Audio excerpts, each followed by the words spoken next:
Buenas tardes, vamos a comenzar entonces con el teórico de endocrino y comenzaremos entonces por hipófisis.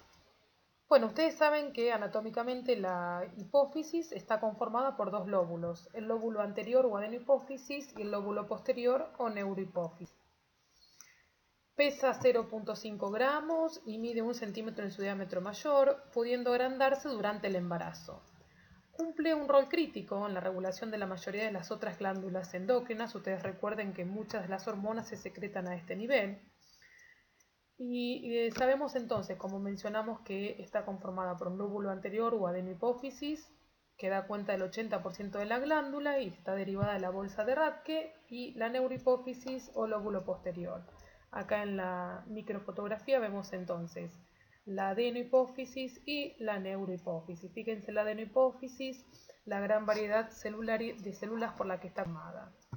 Tenemos entonces que la adenohipófisis libera 5 hormonas que a su vez están bajo el control de factores hipotalámicos que pueden ser estos estimuladores o inhibidores. Las hormonas que liberan son la hormona estimulante de tiroides, la prolactina, la hormona adrenocorticotrópica, la hormona de crecimiento, la hormona estimulante del folículo y la hormona luteinizante. Y los factores de liberación hipotalámicos que estimulan son el factor de liberación tirotropina, el factor liberador de corticotrofina, el factor liberador de la hormona de crecimiento, el factor liberador de la gonadotrofina. Y las influencias inhibidoras van a estar dadas por el PIF, que va a inhibir la prolactina, y por último por GIH o somatostatina, que va a inhibir entonces a la hormona del crecimiento. Bueno, con respecto a los tipos celulares, los vamos a poder poner de manifiesto a través de las tinciones de inmunistoquímicas que nos van a justamente teñir los productos de la secreción de esas hormonas, ¿no? Y vamos a ver que las células que son somatotropas van a ser más bien acidófilas, es decir, se van a ver a la microscopía óptica rosadas, las que son lactotropas también acidófilas, y las restantes, las corticotropas, las tirotropas y las gonadotropas, son basófilas, es decir, las vamos a ver con una característica tintorial de tipo más bien violeta o azulado. Recordamos entonces que para saber si esa célula, que en este caso sea somatotropa, y la vamos a ver acidófila para saber realmente si secreta, en este caso somatostatina o prolactina, vamos a tener que ponerla de manifiesto con una técnica de inmunohistoquímica. Bueno, en cuanto a la histología normal, vemos en la adenohipófisis gran variabilidad celular en cuanto a las características, ya sean acidófilas o basófilas, y como les mencioné, las vamos a poner de manifiesto con técnicas de inmunohistoquímica. En este caso, se hizo una inmunomarcación para la hormona del crecimiento. Con respecto a las características de estas células, vemos que son monomorfas, que bien hay una monotonía, no hay atipia celular, generalmente. Es una de las características de las células que conforman a la adenohipófisis y tienen una rica trama de aculina. Cuando las estudiamos a nivel de la microscopía electrónica, vemos que las células que van a segregar somatostatina, hormona del crecimiento en este caso, vamos a tener que su citoplasma es abundante en gránulos secretorios. En cambio, aquellas que segregan prolactina, vamos a observar abundante retículo endoplasmático rugoso. Acá entonces tenemos 3 fotografías de microscopía electrónica donde vemos diferentes características de los citoplasmas. Fíjense en las que segregan adrenocorticotrofina, van a tener bastantes gránulos y de un gran tamaño, diferente de aquellas que van a segregar tirotrofina, y por supuesto las de hormona de crecimiento, que es una mezcla entre ambas. Bueno, acá entonces vamos a ver que la neurohipófisis semeja al tejido neural y va a estar constituido por células gliales modificadas, va a tener fibras y terminaciones nerviosas y gránulos neurosecretorios intraaxonales. Las hormonas que esta va a segregar, ya sean la vasopresina y la oxitocina, recordemos que la oxitocina es una estimulante de la contracción del músculo liso en el útero gravídico y de las células que rodean los conductos galactóforos. Estas dos hormonas se originan en los núcleos supraópticos y paraventriculares del hipotálamo y son transportados en los gránulos neurosecretorios intraaxonales en donde son liberadas.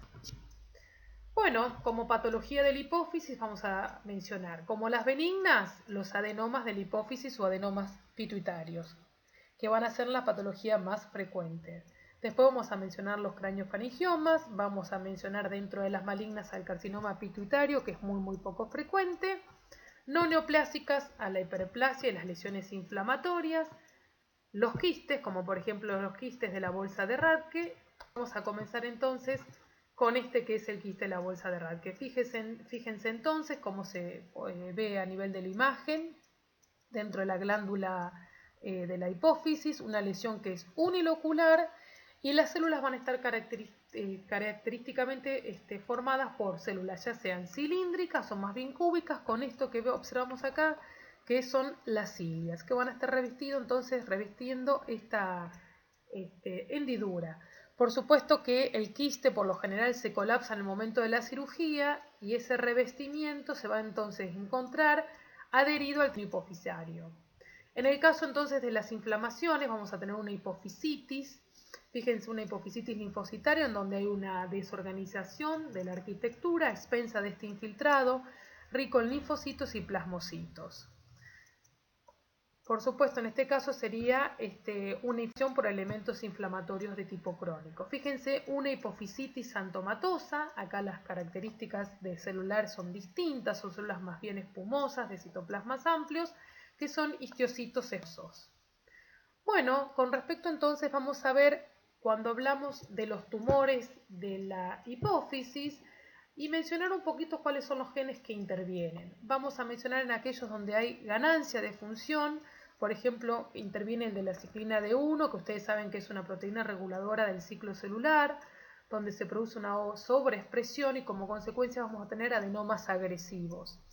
Y en este caso el HRAS, que es el RAS, una proteína de tipo que interviene múltiples pathways oncogénicos o vías de la oncogénesis que incluyen la proliferación y la sobrevida celular, y si producen una mutación de la activación con el resultado de carcinomas a nivel de la hipófisis. Y por último, en aquellos que mencionamos pérdida de función, vamos a hablar entonces del retinoblastoma, que se produce una metilación, el mecanismo de la alteración va a ser una metilación del gen promotor de retinoblastoma y como consecuencia adenomas agresivos. Esta imagen es para recordarles que la proteína G que interviene en este caso está conformada por dos subunidades que son la alfa y la beta gamma, que se activan por el receptor cuyo ligando puede ser la hormona de crecimiento, la TSH o la paratormona, y son facilitadores entonces de la síntesis y secreción de estas hormonas, pero también de tumores ya sean de tiroides y paratiroides. Bueno, cuando hablamos de los adenomas, ¿qué tenemos que tener en cuenta en la presentación clínica? Que generalmente van a producir alteraciones endocrinas que tienen que ver con las hormonas que estos sintetizan, van a producir un efecto de masa por la localización, con alteraciones radiológicas de la silla turca, que puede ser expansión, erosión ósea, disrupción del diafragma celar, alteraciones del campo visual por compromiso del quiasma óptico, que puede ser una hemianopsia bitemporal, o aumento de la presión intracraneana con cefalea, náuseas, vómitos. Bueno, fíjense acá la imagen, una masa bien circunscripta, generalmente los adenomas son benignos.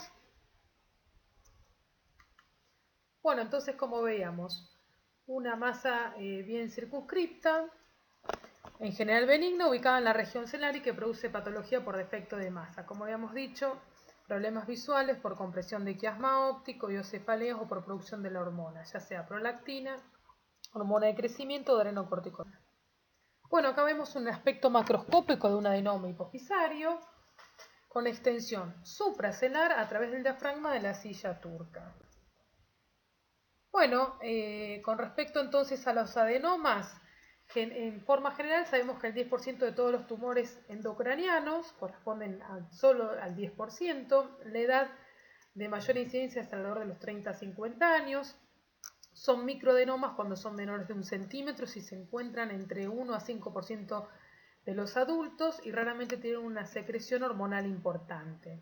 En cambio, son macroadenomas aquellos que miden más de 1 centímetro. Se componen de células redondeadas, como ya hemos dicho previamente, que son uniformes, pequeñas, hay como una monotonía, en cuanto a las características celulares, con un núcleo redondeado y un citoplasma acidófilo, puede ser también basófilo, y puede ser que se expongan en nidos o cordones, y obviamente van a tener vascularización prominente para el vuelco de las enzimas, de las hormonas, para que alcancen la circulación sistémica. La mayoría son clonales. Fíjense en este caso, el monomorfismo de estas células contrasta marcadamente con la heterogeneidad de las células que se observan en una adenohipófisis normal, ¿no? Y se observa además, en este caso, ausencia, que lo hemos visto y mencionado, de la trama de retina. Cuando uno pide una técnica específica, como por ejemplo en este caso técnica de plata, se ve que en la microfotografía correspondiente a la vemos entonces la glándula normal, que en la hiperplasia aumenta esta visión de tipo acinar, que en el adenoma se pierde entonces la trama de reticulina suficiente.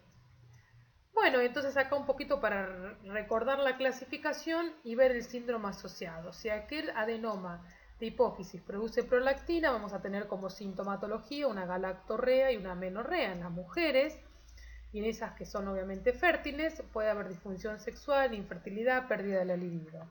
Cuando la hormona se trata de la hormona de crecimiento, vamos a tener en cuenta entonces las epífisis. Aquellas que están abiertas vamos a tener entonces en los chicos gigantismo, que van a ser extremidades largas y talla alta estatura, y sinoacromegalia en los adultos. Con respecto a la combinación de ambas, vamos a tener la combinación obviamente de las características, la sintomatología que comparten, el corticoide, el síndrome de Cushing o el síndrome de Nelson. Cuando es la hormona tiroides vamos a tener un hipertiroidismo, y cuando es la gonadotrofina, que puede ser la folículo estimulante o la luteinizante, vamos a estar en presencia de un hipogonadismo, efecto de masa, y también un hipopiritismo. Bueno, los tipos histológicos van a tener que ver entonces, puede ser un prolactinoma o aquella que secretó la hormona de crecimiento, mixto o adrenocorticotrofina. En ese orden es como también nos da el libro de ustedes el resto. Bueno, acá lo mismo, entonces prolactinoma, hormona de crecimiento y corticotrofina. Fíjense entonces las características, un patrón difuso o un patrón sinusoidal. Acá es una muestra para que vean una punción por aspiración con aguja fina intraoperatoria, y fíjense cómo se ven entonces que puede tener cierta atipía. Inclusive dice el texto que por más que tenga necrosis, hemorragia, atipía, se lo sigue considerando una lesión benigna. Y bueno, entonces toda esta caracterización de las lesiones de la glándula, de la hipófisis, de la adenohipófisis, van a dar entonces el hiperpituitarismo, que sería el producto sintomatológico y obviamente la clínica que va a tener ese paciente, producto del incremento en la secreción de hormonas por un adenoma productor de esas hormonas, ¿no? Los adenomas hipofisarios pueden ser macroadenomas mayor de 1 centímetro o micro menor de 1 centímetro, si clínicamente pueden ser funcionales o silentes. Los macroadenomas pueden provocar efectos de masa, eso ya lo habíamos visto, incluidos los trastornos visuales. Los adenomas funcionales se asocian a varios signos y síntomas endocrinos. Las mutaciones del gen EGNAS1 producen una activación constitutiva de la proteína G, como lo vimos previamente, que es estimuladora, y son una de las alteraciones genéticas más frecuentes que se ven en los adenomas de adenohipófisis. Y las dos características morfológicas distintivas, las vuelvo a mencionar, es el monomorfismo de las células, son monótonas, parecidas, sin atipías, y ausencia de la trama de retículo. Bueno, acá fíjense la morfología de un prolactinoma. Acá un adenoma, entonces, fíjense en este caso el prolactinoma, muchos gránulos secretorios. Se dan frecuentemente entre 20 a 40 años en las mujeres. Son el 30% de todos los adenomas hipofisarios. Pueden ser microadenomas o tumores grandes, expansivos con efecto de masa. Las células son débilmente acidófilas o cromófobas. Y por supuesto con la inmunohistoquímica vamos a poner en evidencia la prolactina. La prolactinemia se correlaciona obviamente con el tamaño de ese adenoma. Y vamos a tener como sintomatología la amenorrea, la galactorrea, la pérdida de libido e infertilidad, y por supuesto puede existir hiperplasia láctea, ¿no? Recordemos también que no solamente la hiperprolactinemia puede ser causa de un adenoma de hipófisis. Tenemos otras causas que pueden ser muy comunes, las drogas, como por ejemplo los antagonistas del receptor de dopamina, como el haloperidol, reserpina, risperidona, metoclopramida, y también tratamientos como un agonista del receptor de dopamina como la bromocriptina. Y recordemos que los valores normales para la prolactina son, en los hombres, de 2 a 18 nanogramos por mililitros, en las mujeres que no estén embarazadas de 2 a 29 y en las mujeres embarazadas de 10 a 109. Bueno, ahora vamos a pasar al adenoma de hormona de crecimiento. Expansión monoclonal de células con mutación somática. Dijimos que los adenomas generalmente se ven en una expansión monoclonal. Las células granulares son acidófilas o cromófobas, y dependiendo entonces de la estimulación, si es previo o posterior al cierre de las epífisis, va a dar gigantismo en los niños, acromegalia en los adultos. Y estimulan a nivel hepático la secreción del factor de crecimiento insulinosímil. El tratamiento se hace cirugía, que es transesfenoidal, radioterapia. Bueno, acá tenemos entonces la imagen inmunohistoquímica, productor entonces del crecimiento. Acá fíjense uno mixto que va a producir entonces prolactina y somatotrofina. Fíjense, el aspecto macroscópico, en este caso, que infiltra el cerebro, y acá en la microfotografía. Bien, vamos a aquel que es adrenocórtico, aquel que produce el adenoma, productor entonces de ACTH. Tenemos que son microadenomas generalmente, células basófilas cromófobas, que son Pas positivas por el contenido rico en hidratos de carbono, y puede producir entonces clínicamente un síndrome de Cushing. ¿Por qué? Por el hipercortisolismo adrenal, pero recuerden que este aumento del cortisol adrenal en el síndrome de Cushing también puede ser por otras causas. Las causas más frecuentes es la administración de corticoides en forma externa, ¿no? Pero acá la causa va a ser el aumento de N-corticotrofina por el adenoma hipofisario. O podemos estar en presencia de lo que se llama realmente enfermedad de Cushing, que es cuando el hipercortisolismo se debe por el aumento de adenocorticotrofina hipofisaria. Y también otra sintomatología puede ser el síndrome de Nelson, que son adenomas grandes, destructivos, que se desarrollan luego de adrenolectomía para tratar un síndrome de Cushing. Entonces se sacan las adrenales y se produce la pérdida del efecto inhibitorio de los corticoides producidos por estas adrenales que ya no están. No te voy a tener ese efecto inhibitorio sobre un microadenoma adrenicotropo preexistente. Entonces, lo que se produce es que las adrenales, al estar ausentes, no hay un hipercortisolismo. Bueno, fíjense cómo son las características. Acá ponemos de relieve el Pas positivo y, por supuesto, la inmunohistoquímica en evidencia de la acción. Bueno, los adenomas liberadores de gonadotrofinas, que van a ser folículo estimulante y luteinizante, se dan a un 10 a 15%, hombre y mujer por igual en la edad media, y podemos tener sintomatología como disminución de la visión, cefaleas, diplopía, apoplejía, y la deficiencia hormonal más frecuente es de luteinizante y produce fatiga, disminución de la libido en el hombre por pérdida de la testosterona, y amenorrea en la mujer, obviamente premenopáusica, ¿no? Puede ser de células basófilas o cromófobas. Y también existe el adenoma de células nulas, son aquellos adenomas, es decir, aquellas masas proliferantes celulares, una verdadera neoplasia, que constituye un adenoma, pero en la cual la secreción que produce no es detectable, por lo tanto se lo consideran adenomas silentes o de células nulas.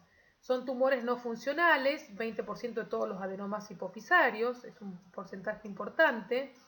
Las células son cromófobas o con citoplasma eosinófilo granular, cuando tienen hiperplasia mitocondrial, con gránulos neurosecretorios infrecuentes. Pueden presentar síntomas por efecto de masa y por agrandamiento abrupto del adenoma con una hemorragia intraadenoma del adenoma, y esto se llama apoplejía hipofisaria, que comprometen la adenohipófisis y llevan como resultado a un hipopituitarismo, que sería la disminución de la producción de la secreción de todas estas hormonas, ¿no? Bueno, fíjense acá un adenoma hipofisario que es masivo, en este caso fue no funcionante, creció demasiado y entonces es como que ya va más allá de los límites de la silla turca, ¿no? Tienden a ser más grandes cuando son no funcionantes en el momento del diagnóstico, porque no tengo la evidencia sintomatológica que me advierta la posibilidad de ir a buscar entonces una alteración en la hipófisis. Fíjense, es un hallazgo incidental en la autopsia de una mujer de 78 años. Y en el corte coronal lo que vemos es la silla turca que muestra el tumor, que lo completa y comprime el tejido residual periférico. Acá vemos que el tejido residual periférico muestra la inmunohistoquímica, el residuo entonces de la hormona de crecimiento, ¿no? Las células efectoras de crecimiento. Bueno, acá entonces uno de células nulas, fíjense en los pocos de secreción. Y las manifestaciones clínicas de los adenomas hipofisarios vamos a tener entonces a manera de resumen. Los prolactinomas, amenorrea, galactorrea, pérdida de la libido y esterilidad. Los adenomas de hormona de crecimiento, células somatotropas, vamos a tener gigantismo en los niños y acromegalia en los adultos. Adenoma de células corticotropas, síndrome de Cushing con hiperpigmentación cutáneo-mucosa. Y todos los adenomas, sobre todo los no funcionales, como lo repetimos, porque no tienen la sintomatología que nos advierta una posible lesión, pueden asociarse a síntomas derivados del efecto de masa y, por supuesto, a un hipopituitarismo. Bueno, 3 palabras sobre carcinoma. Hay que saber que son muy poco frecuentes, la mayoría no son funcionales y pueden ser bien diferenciados, que se parezcan a un adenoma, o con grados variables de plomorfismo. Lo más importante es que el diagnóstico requiere la demostración de metástasis ganglionar, agua e hígado.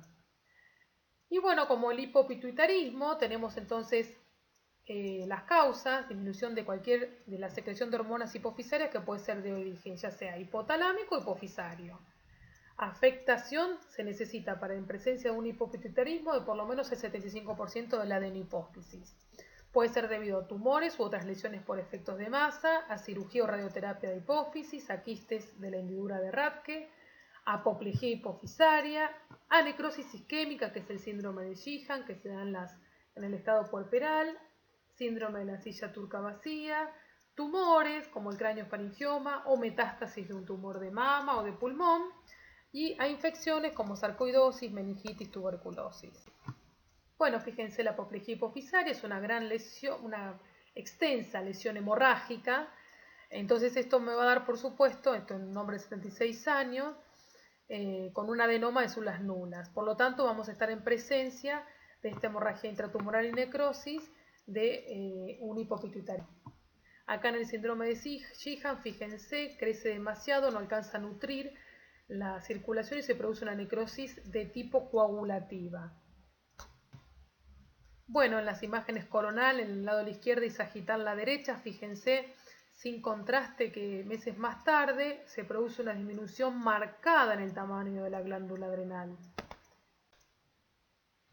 Bueno, tumores supracelares, es decir, los que están hipotalámicos. Vamos a tener hipo o hiperfunción de la hipófisis. Diabetes insípida, gliomas, craneofaringiomas, que es el 1 o 5% de los tumores intracraneales. Bueno, acá en el hipotálamo el aspecto macroscópico de una histiocytosis de células de Langerhans que compromete al hipotálamo, y en la imagen de abajo un linfoma sistémico que con compromiso seco de hipotálamo. El craneofaringioma deriva de elementos remanentes de la bolsa de Rathke y forma una masa que es expansiva en la silla turca que infiltra hueso, erosiona el hueso e infiltra las estructuras adyacentes. Va a estar constituido por epitelio de aspecto escamoso y columnar, que puede formar estas figuras de aspecto quístico que tienen un contenido de colesterol en su interior, y podemos tener dos formas, una papilar y otra adamantinomatosa. Bueno, acá fíjense entonces las características, acá se ve de tipo papilar en esta imagen. Fíjense entonces las laminillas de tipo, en este caso, queratina compacta y acá los cristales de colesterol. En este caso, una variante de tipo papilar es sólida y también puede mostrar calcificación. Y fíjense en la imagen B, hay una descamación artefactual del epitelio que da esta imagen de tipo pseudopapilar. Y finalmente vamos a tener entonces las metástasis, que también las mencionamos como causa de hipopituitarismo, en este caso un tumor, una lesión de tipo un carcinoide maligno metastásico en neurohipófisis que se extiende al hipotálamo. Bueno, para endocrino, por la parte de hipófisis, hipotálamo, nada más. Muchas gracias.